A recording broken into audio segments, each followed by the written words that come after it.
Hi folks, in this episode I'm going to be explaining the postmodernist view of the family. I'm going to begin by explaining the difference between a modern society and a postmodern society, essential knowledge for all sociology students. Then I'm going to explain the postmodernist view of the family, and of course we're going to finish with the evaluations. By the end of the episode you'll be able to write an outstanding essay on this topic. Tom from the sociologytutor.com here. Check out my website, subscribe to the newsletter for some free resources. Let's get started. Modernity, or modern society, refers to the period from 1650 to the 1960s. Now these dates may vary depending on the sociologist's viewpoint. We need a sound knowledge of the features of modern society because postmodernists believe these features no longer accurately describe or explain society today. Modern society can be characterised by its stability and predictability. If we take, family life and society generally, there weren't many huge changes. People lived in nuclear families. There wasn't a great amount of cultural diversity. There wasn't a significant change in the way people work, the majority of people working in factories. So modern society was very predictable. People had a job for life, they had a relationship for life, and as we said, the nuclear family was dominant. There were no same-sex couples, people didn't cohabitate in great numbers at all. I use a puppet on a string to visualise modern society because in modern societies, individuals' identities and choices were strongly shaped by the social structure. What we mean by that is class, gender and ethnicity all strongly shaped and limited people's behaviour. We were like puppets on a string with very little choice. This is partly because life was orientated and guided by our work. People had much less time and money to spend on leisure activities, i.e. buying stuff to construct an identity. This idea is essential to understand postmodernism, because postmodernists argue we're now free from social structures, that they no longer shape or limit our behaviour in predictable ways. Postmodernists believe modernity ended in roughly the 1960s and that society fundamentally changed. Post means after something. So postmodernity means after modernity. Postmodernists believe the features we use to explain modernity no longer apply and that we now live in a new, completely different type of society called a postmodern society. So postmodernists argue society has become fragmented. Fragmented just means broken up. Imagine smashing a mirror, it would go into many different pieces. And that's how they see sort of society and culture. There is no single culture in society. There's many cultures. We've got wide cultural diversity. One of the causes of the increase in diversity is globalization, which is a key feature of postmodernity. Globalization refers to the increasing interconnectedness of people and cultures across the world. Globalization has two main causes. The first one is cheap and efficient travel, and the second one is technology. People are communicating with and interacting with people from other cultures on a frequent basis. Some sociologists describe this as people living in a global village where we can contact people very easily from any part of the world. Globalization undermines traditional norms and values and gives individuals much greater choice. They don't have to go with the traditional norms and values of their culture or place. They can explore a wide range of options. In terms of the family, this might lead to family diversity because someone could start a family with someone from another cultural or ethnic group, or someone could have an affair with an individual from another country online. This strongly links to the idea that postmodernists have, which is we have a much greater range of choices in a postmodern world. Some sociologists argue when traditional norms and values are undermined, it makes relationships and families less stable because people need to think of and negotiate their own ways of having relationships because they can't fall back on tradition.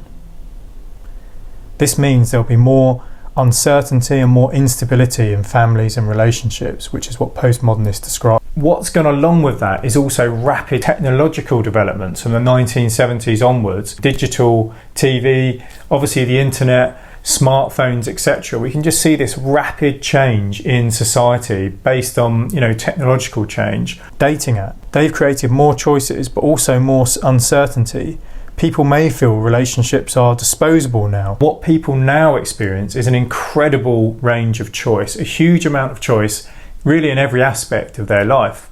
So traditional norms and values, they're gone. Traditional expectations around class, gender and ethnicity, they no longer apply. From a postmodern perspective, we're free from all of that, and individuals have huge amounts of choice. What that also does, though, is create incredible levels of, uncertainty, because people aren't necessarily having a path laid out for them about how to lead their life. They have to make their own decisions. So family life is more fragmented. It's completely broken up. There's many different family relationship options people can have. There's much more openness around sexuality. There's just this huge range of choices.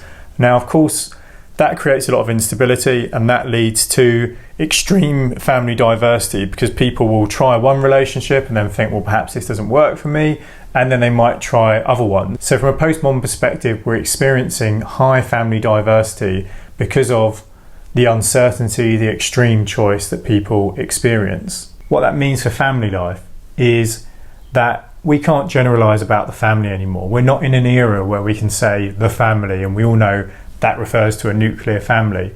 So from a postmodern perspective, big grand theories, generalizations about family life, such as feminism, Marxism and functionalism, they don't work. We need to ask about individual experiences. And the reason those big theories don't work is because of family diversity. We can't generalize. There is no family from a postmodernist perspective. So one way of exploring family life today is to take a life course analysis approach. Now, Tamara Haven, who came up with this approach, argued what we should do is speak to people at various turning points throughout their life. So the big turning points might be finishing school, do they go to university, do they get a job, getting married, having children, getting divorced. There's all these different life turning points that we should explore, and we should do it in a way that allows people to speak from their own perspective. So it should be using unstructured interviews, which are essentially conversations. The sociologist sits down and just lets someone speak. Now, the benefit of this approach is we can see how people are using their choices to define their own life. And because family life, from a postmodern perspective, is now characterized by choice and freedom, this is the best way to research it.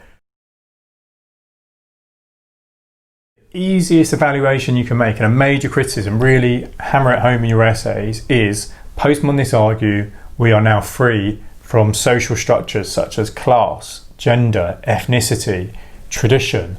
Those things are no longer binding and shaping our lives.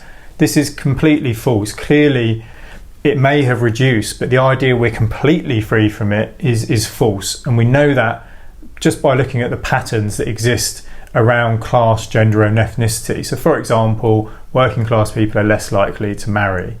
Marriage rates are much higher amongst people from an Asian ethnic background. So there are clear patterns. This idea that we're free is simply false. The other one is they say it's impossible to generalize about family life, that we can't have any broad theories about family life. It's unknowable in a sense because it's so chaotic and so diverse. Again, we know that's false. 63% of families are nuclear, so children are most likely to be raised in a nuclear family. So that's one thing that we do know, and we also know a lot about what goes on in those family lives. We know women still do more housework than men, for example. So we can make generalizations. Postmodernists are right to highlight we've got more choice. Postmodernists, to me, exaggerate the level of choice. You can use this as an easy way to criticise them on any part of the course, because postmodernists always argue life is defined by choice and we're not shaped by social structures. Thanks for watching. Any questions, leave a comment. If you want more sociology videos, remember to subscribe. Take care. Bye for now.